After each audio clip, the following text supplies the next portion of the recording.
Edward Lionheart had always seen himself as a towering figure in the world of theater, a man destined to be remembered alongside the likes of Laurence Olivier and John Gielgud. His love for the stage was boundless, his devotion to Shakespeare unparalleled. To him, the London stage was his kingdom, and he was its rightful king. Clad in velvet cloaks and armed with an arsenal of soliloquies, Lionheart poured his soul into every performance, convinced that the bard himself would have applauded his craft. Yet the critics did not share his enthusiasm.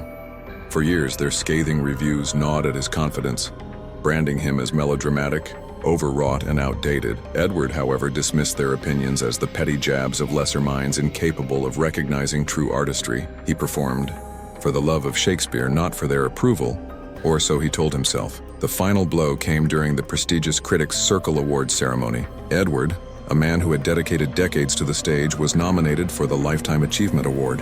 He arrived at the event with his signature flair, dressed in a regal ensemble befitting a Shakespearean monarch, his eyes glittering with anticipation. As the host announced the winner, Edward's name hung in the air unspoken. Instead, the award went to a younger, more fashionable actor whose modern interpretations of the classics had captured the critics' favor. The applause rang hollow in Edward's ears.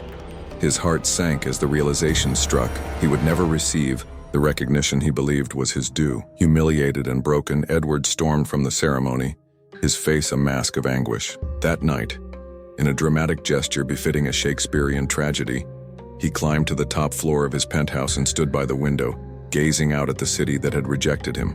"They shall remember me," he whispered, before throwing himself into the abyss. The theater world mourned his death briefly, a footnote in the headlines. To most, Edward Lionheart became little more than a tragic anecdote, a cautionary tale of ambition and hubris. Years passed, and the London stage moved on. The critics who had once tormented Edward continued their work, unrepentant and oblivious to the seeds of vengeance that had been sown. Then, one by one, they began to disappear. The first was Meredith Hawkins, a sharp-tongued columnist known for her ruthless reviews. She was found dead in her study, clutching a poisoned goblet, a macabre nod to Hamlet. Next was Theodore Chase, whose demise eerily mirrored that of Julius Caesar, stabbed multiple times during a crowded gala.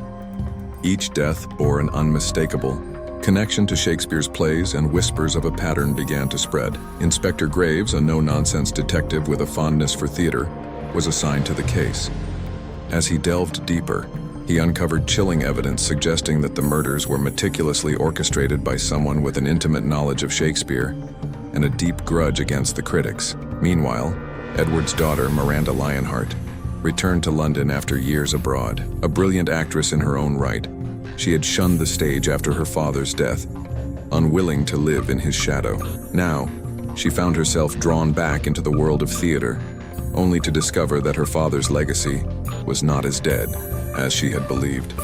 Rumors began to surface of Edward Lionheart's survival, fueled by sightings of a cloaked figure reciting Shakespeare in abandoned theaters. Miranda, torn between loyalty to her father's memory and a growing suspicion that he might be alive and responsible for the murders, embarked on her own investigation. As the body count rose, the truth emerged in a chilling climax, worthy of the bard himself. Edward Lionheart, having faked his death, had returned to exact poetic justice on those who had denied him his due.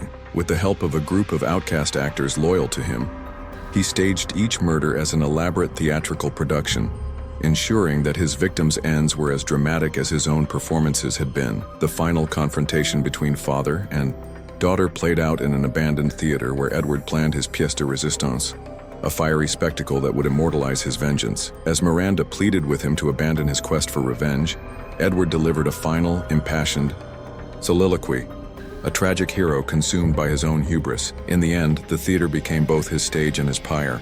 As the flames engulfed the building, Edward's laughter echoed through the night, a haunting reminder that the line between genius and madness is often razor-thin. Edward Lionheart's story became the stuff of legend, a cautionary tale of a man whose passion for art drove him to the edge of sanity. And though his name would never grace the plaques of awards or the pages of history books, his final act ensured that he would never be forgotten.